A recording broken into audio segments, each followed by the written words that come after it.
All right, today we're going to discuss the concept of negotiation.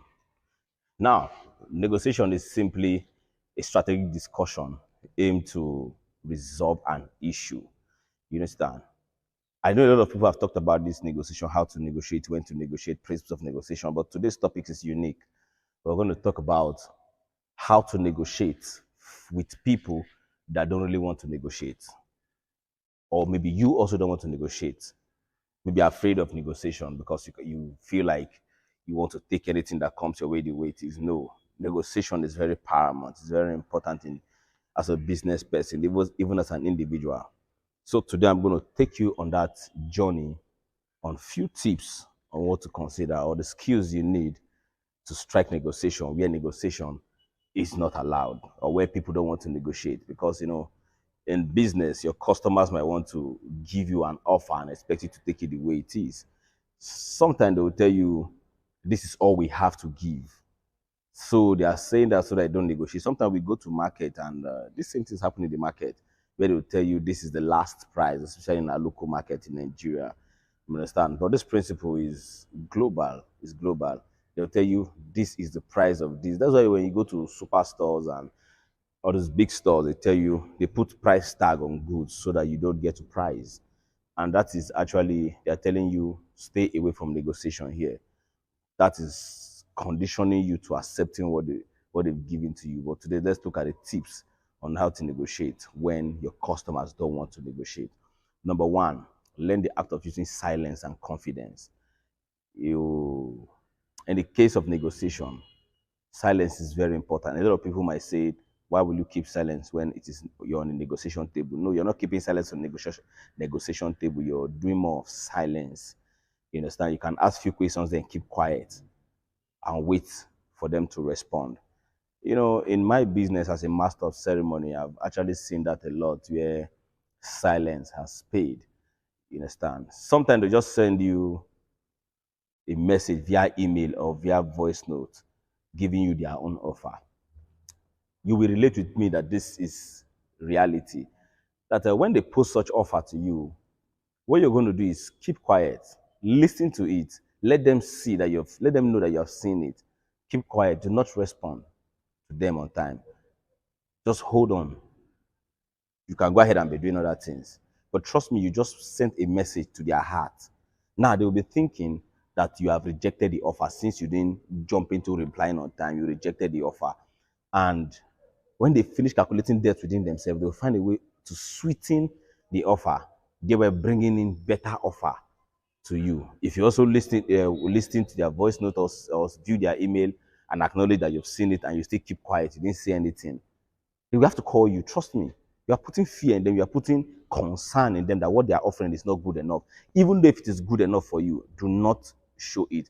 Some days ago, a client of mine called me and said, MC, I want you to offer me to render me your services at so and so amount of dollar.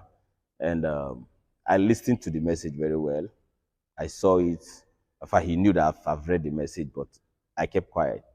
That amount of money was awesome. It was great. I loved the amount of money, but since I've learned these rules of negotiation, I decided not to show my excitement. I kept quiet. He now later called me on the phone and said, I know what I gave to you is too small, you understand, but let me just add so and so amount of dollar to it. And it was exciting. My silence was pain. It was pain. I know a lot of people might want to dispute this fact and they say, what if you're just starting your business as a startup entrepreneur? That's good. That's good. You can actually apply it. It works for everybody. Then number two, know what you want to offer and what you cannot offer. Know what you can offer and what you cannot offer. Because if you know your value and what you can offer in that contract or in that business proposal, you actually negotiate well. Because if they're telling you are offering you this amount of money and not this amount of money, you will know that what you are offering is higher than what they are paying or even lower than what you're paying. The knowledge of knowing what you can offer and what you cannot offer will give you confidence on the negotiation table. The next step, the next skill is do not let anybody talk you down on a negotiation table. A lot of people assassinate character a lot. They want to talk you down, beat your ego down, talk you down and make you feel low self-esteem or feel less important. They want to, it happens all the time in negotiation table where they want to make you feel like it's a privilege. They're giving you a privilege. But do not dance to that tune. Do not dance to that tune. If such comes up, don't be afraid to walk away. Go ahead. Walk away. You have that right. Nobody's going to stop you from walking away from a negotiation table. You have that right to do that. Then the next thing you need to know is to not be too desperate. Desperation is very dangerous. Trust me. A lot of people are desperate about proposal when they see the offer in it. They feel like, man, I need to grab this. This might be the last opportunity coming my way this particular season. Do not act like that. A negotiator does not act like that. A negotiator does not show does not show that he's desperate about anything. Yeah, he take out his time to analyze it. It might be interesting, but as a good negotiation, I'm telling you, this skill is very important. These are not tips, these are prescription. You need to stick to them for it to be a good negotiation, a good negotiator. You understand? Do not feel too desperate and oh, the offer is sweet. Let me just jump into it and cash out and move. Let's they give it to another person. Are you aware that you're not the only one in that business? For them to contact it simply means they've contacted other persons, or they must have sat on a round table and discussed about who and who do we choose for this particular contract. And lucky enough, you fell into into the decision into the best position for that job or that contract or that proposal. You understand? That's why they are talking to you, or else they won't talk to you. There's no business that doesn't have competition in the market. We're not operating a monopoly system in the world entirely. No matter the kind of business you do, there are people doing the same business with you. So when the offer comes, don't feel too desperate. Tell them, negotiate very well. Tell them this is what I can take and this is what I can't. All right, the next point is always establish a deadline on a negotiation. Establish a deadline because people might want to drag this negotiation for a very long time. Establish a deadline when you're negotiating with your customers. I'm a master of ceremony. I go for many events, all types of events. I've been to wedding ceremonies, receptions, precisely, housewarming party, a whole lot of party birthdays, and a whole lot of parties. I actually see these things happen. You understand? Where people start up a negotiation and they actually want to drag it till close to the date of the event. Even in my business, I also offer other services too. They tell you, we want your services at this level. We want to actually pay you so and so amount of money, and you guys are negotiating the price. All of a sudden, they use silence against, just like I said in the first point, use silence against you. And you have to tell them, I have a deadline for all my negotiation. If you don't end the negotiation so and so days, so and so thing will happen. Let it be that there's something that will happen if they don't end the negotiation. If you don't pay me in advance by so and so day, I will take up another offer. Take up another offer. That's business. It goes down like that. But if you don't establish those deadlines, people might drag you, and they want to weaken you. They want you to actually give up or compromise to their offer. My name is MC Johnson. Go ahead and subscribe to my channel. It's MC Johnson. All right, go ahead and subscribe to my channel. This is MC Johnson. Like my video. If you want to share, can go ahead and share. Also comment on my video. If there's any other skill you think you know that I've not mentioned, you can go ahead, go down to the comment section and make your comment. But make sure you subscribe. Make sure you subscribe. Thank you very much. As I come up with more tips on other interesting subjects that will get your attention. Once again, have a lovely day ahead. Ladies and gentlemen, this is MC Johnson. Today I'm going to teach you the street rules. Rules that will guide you, that will make you live a free life on the street, that will guarantee your freedom, your success, and make you good reputation on the street. You know, just like every aspect of life, the street has its rules. Neglection of these rules is going to put your life in danger. It's going to put your life in risk. It's going to trade your freedom. So it is better you stick to it and get used to these rules. The number one rules is do not make more than one friend. I repeat, do not make more than one friend on the street. It is very healthy for you to understand that the more friends you make on the street, the more problems you get into, the more deadly association you put yourself into. Because I'll tell you a very good scenario. I've been in the street for over 20 to 30 years. I understand how it rules. It's not by being rugged or being a gangster. The street does not promote gangsterism, or else it even put gangsters into problem. So in this jet age and this dispensation, it's better to stay cool and just. Now, if you have more than one friend, this is the implication. See, The more friends you have, just like I said, they're going to put you into bigger problem, because some of your friends might be thieves. Just like a friend of mine said that if you give birth to more than 5 children, the next one is going to be the devils you'll be giving birth to. From 6 to 10 are the devils. So the more friends you make, what if one of them is a thief? One of them goes out to rape a girl or commits crime on the street, and the police is looking for them. You know the street police, how they behave. If they don't get the friend, they get you. They look for a close ally, the father of the friend, the father of the guy, the mother of the guy, or the trusted friend of the guy. So you see, when you keep your cycle very close, it will restrict a lot of misconduct and a lot of mischief. You know why? Because you know the person you're dealing with, you know his capacity and what he can do and what he cannot do. That is the good thing about keeping a friend. Just one friend, one problem. Many friends, many problems. So the salesman said. The number two, speak less of yourself on the street. You know, the street has rules that you need to understand. They have policies, principles. You are killed by your open mouth on the street. So the lesser you speak about yourself, hyping yourself is a very dangerous game on the street. First is to breed enemies. Secondly, to bring unnecessary competitors. And you know how the street is. It's always very rough sometimes. If people envy you and they hate you, they will do anything within their capacity to get you down.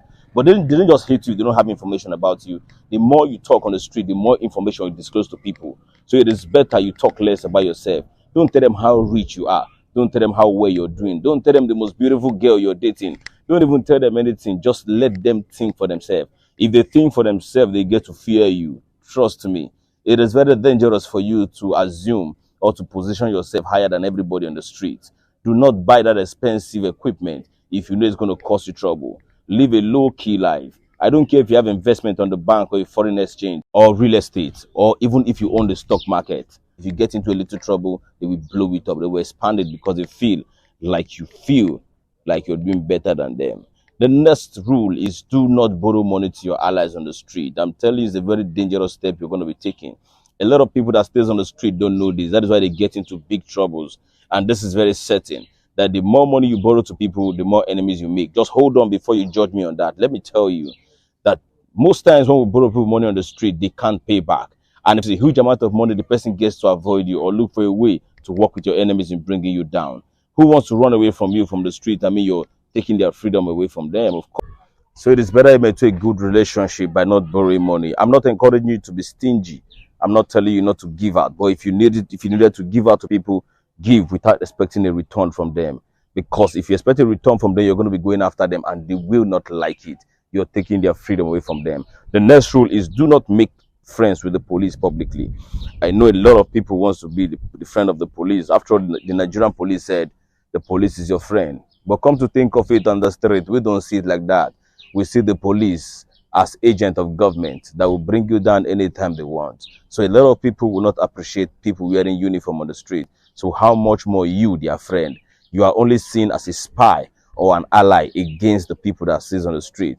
So I would advise you, if your brother is one of the cop, if your brother is an agent of the government, security agent, I would advise that you don't show it publicly. You keep your low key by not making friends with the police. Even if you're a spy police, some people are in this country.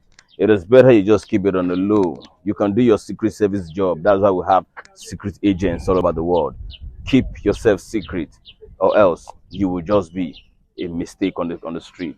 The next rule is that don't show how stupid you are on the street. A lot of people do that, especially among the youth. These delinquent teenagers, they don't even know how to control themselves. Why will you be smoking on the street? Why will you show that you're a gangster on the street? You belong to fraternities. Why will you show that? That is stupidity. It will make people not to help you when you need help. It will make people suspect you for every crime that's committed on the street. Why will you do that? Why will you take dangerous drugs and prove to everybody that you're a very stupid person? That is stupidity. A real member of the street, no matter how dangerous he is, keep himself on the low. They dress well. They don't come out like this walking on the street. I'm doing this because I need to tell you that if you come out stupid, people will see you stupid. After all, it is publicly said you are addressed the way you dress. So it is better not to show how stupid you are. This is still MC Johnson. Please do not forget to subscribe to my YouTube channel. Please go ahead, subscribe to my channel, share the video, like, comment, whatever rules you have to include it. But we have other rules coming up. And all the rules that I've said so far, you can go ahead and confirm it and put your comment on the comment section. And please turn on the notification when you subscribe. For staying this long, I'm going to give you one more rule. And it's very off the book. Do not date a girl that stays on the same street with you. It is very professional. You will not understand this right now because you don't even have secret. If you date a girl that stays on the same street with you, whatever flies above the roof, she sees it. Whatever move you make, she sees. It's very dangerous for you. What if you get into trouble? She'll be the first to expose you. It's advisable that when you want to date a girl, get a girl from the next town, from the next district, from the next village, as you will call it. Go ahead so that you can have peace of mind. Your girlfriend must not visit you every time. You don't know who is lurking around you, and you don't know who is even stalking you. So please, it's advisable. Keep your relationship on the low. And the best time to keep it on, the best strategy how to keep your relationship on the low is to make sure she doesn't stays in the same community with you. So that you don't get to see some rubbish and get angry. When you hear it from a distance, you'll be fine. But if she stays in your street, I'm sorry for you. I'm sorry for you. If they can't get you, they will get her. And if they get her, they get you. It is vice versa. This is an advice from a street god. It's MC Johnson. Do have a lovely weekend ahead. I don't know what you're doing right now, but make sure to subscribe to my channel and tell people. I love you. That's why I'm doing this. Thank you.